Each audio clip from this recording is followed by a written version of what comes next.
బుర్రలో గుజ్జు ఉండదు, వాళ్ళకి సొంతగా ఆలోచన ఉండదు. జగన్మోహన్ రెడ్డి కూర్చో అంటే కూర్చుంటారు, నుంచో అంటే నుంచుంటారు, దూకంటే దూకుతారు. సో అలాంటి వ్యక్తులు వైసీపీలో ఉన్నారు అని చెప్పడం కోసం ఆయన ఒక సామెత లాంటి ఒక దీన్ని వాడారు. ఏంటది? ఒకవేళ రేపొద్దున జగన్మోహన్ రెడ్డి మీ భార్యలు కాదు అంటే వాళ్ళని చెల్లెళ్ళుగా భావించి పెళ్ళిళ్ళు చేయడానికి కూడా వెనకాడరని చెప్పి ఒక పదాన్ని వాడారు. అందులో బూత్ అయితే ఏమీ లేదు, కానీ భార్యలను చెల్లెళ్ళుగా ఆయన పోల్చడం జరిగింది. దీన్ని పట్టుకుని వైసీపీ ఎంత రాద్ధాంతం చేసిందో మనందరికీ తెలుసు. ఏబిఎన్ ఆఫీస్ ముందు కూడా దాడి చేసినటువంటి పరిస్థితి. ముఖ్యంగా మావిగన్ డైవర్షన్కి వాళ్ళకి ఒక మంచి ఛాన్స్ దొరికింది. వాస్తవానికి జగన్మోహన్ రెడ్డి మావిగన్ ట్రోల్స్ చూసిన తర్వాత వైసీపీ నేతలే ఉలిక్కి పడ్డారు. గతంలో ఎప్పుడో జగన్మోహన్ రెడ్డి కరోనాకి బ్లీచింగ్ అన్నప్పుడును, అలాగే బైక్కి టోలు కట్టాలన్న సందర్భంలోనే ఈ స్థాయిలో ట్రోల్ అయ్యాడు. అంతకు మించినటువంటి ట్రోల్స్ మొన్న మావిగన్ మీద రావడంతో బేసిక్గా ఏంటంటే ఇది ఒక రాష్ట్ర రాజధానికి సంబంధించిన అంశం కావడంతో మరింత ఎక్కువ ట్రోల్స్ వచ్చేసాయి. న్యూట్రల్స్ కూడా దీని అంటే జగన్మోహన్ రెడ్డిని వ్యతిరేకించాలనే ఉద్దేశం లేకపోయినా వాళ్ళకి అది ఒక ట్రోల్ లాగా అనిపించి న్యూట్రల్స్ కూడా దీన్ని ట్రోల్ చేయడం జరిగింది. ఇది జగన్మోహన్ రెడ్డిని తీవ్రంగా డ్యామేజ్ చేసింది. దీన్ని డైవర్షన్ కోసం ఏం చేశారు? ఏబిఎన్ రాధాకృష్ణ మీద పడటమే కాదు, వాస్తవానికి నిజంగా జగన్మోహన్ రెడ్డి కన్నా నన్ను తిట్టారనో లేదా మా నేతల ఇళ్లలో ఆడవాళ్ళను కించపరిచారనో భావిస్తే వాళ్ళు లీగల్గా యాక్షన్ తీసుకోవచ్చు. దానికి వైసీపీకి ఆ రైట్స్ ఉంది. కోర్టులో కేసు వేయచ్చు, రాధాకృష్ణకి లీగల్ నోటీస్ ఇచ్చి సమాధానం చెప్పనొచ్చు, ఇవన్నీ ఉన్నాయి. కానీ ఇవన్నీ ఎంచుకోకుండా దాడిని ఎంచుకున్నారు. ఎందుకు ఎంచుకున్నారు అంటే డైవర్షన్ కోసం. లీగల్ నోటీస్ ఇస్తే పెద్ద ఇష్యూగా ఉండదు, దానికి ఏబిఎన్ ఛానల్ తరపు నుంచి సమాధానం చెప్తారు, అది ప్రజల్లోకి వెళ్ళదు. కాబట్టి ఏం చేయాలి? ఏబిఎన్ ఆఫీస్ ముందుకెళ్ళి ధర్నాలో, రస్తరోకోలో లేదా దాడికో ప్రయత్నం చేస్తే అది న్యూస్ అవుద్ది. సాక్షిలో కానీ లేకపోతే వైసీపీ సోషల్ మీడియాకి కానీ న్యూస్ అవుద్ది. దీంతో ఇతర విషయాలు, ముఖ్యంగా మావిగన్ ఇష్యూని డైవర్ట్ చేయొచ్చు అని చెప్పి ఒక ప్రీ ప్లాన్ వేశారు. అయితే రాధాకృష్ణని కెలికి తన్నించుకోవడం జగన్మోహన్ రెడ్డికి అలవాటే. బేసిక్గా రాధాకృష్ణ ఏంటంటే తన సిద్ధాంతాల ప్రకారం తాను వెళ్ళిపోతుంటాడు.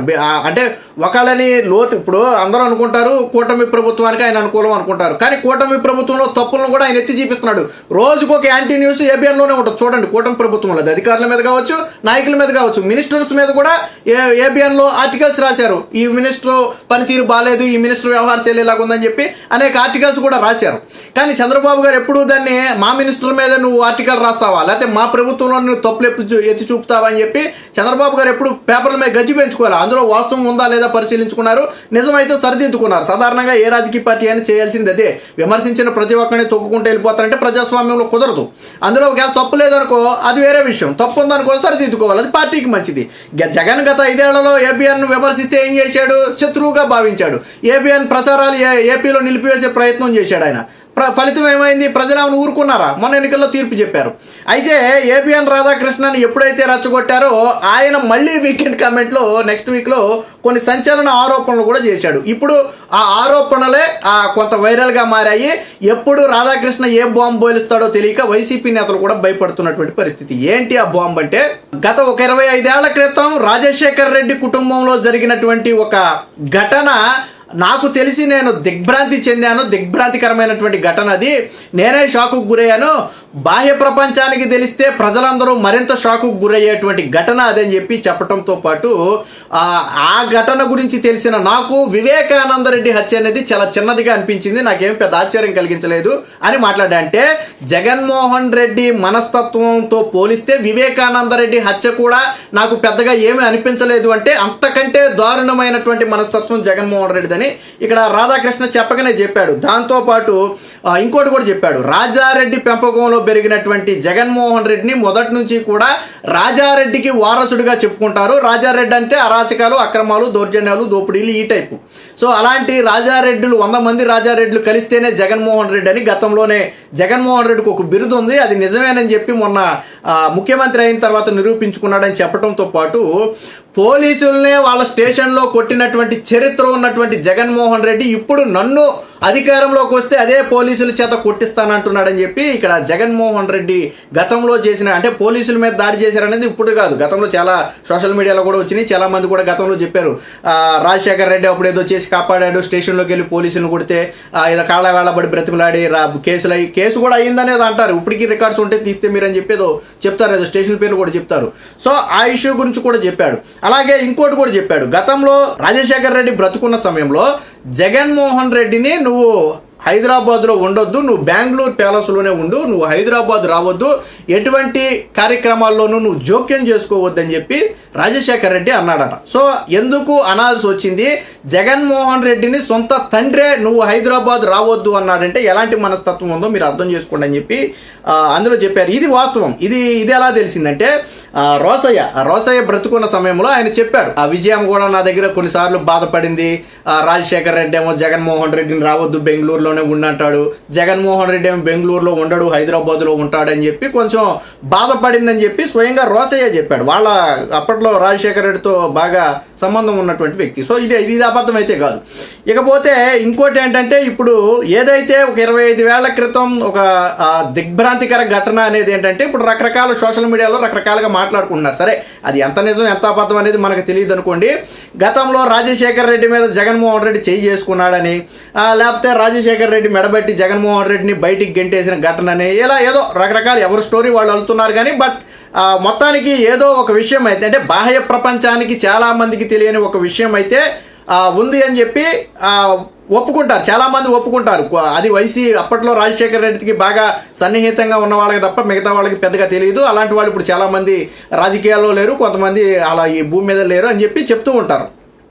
సో సరే, అది ఏ విషయం అనేది రాధాకృష్ణ ఏదో సమయంలో బయట పెడతాడు అనుకోండి.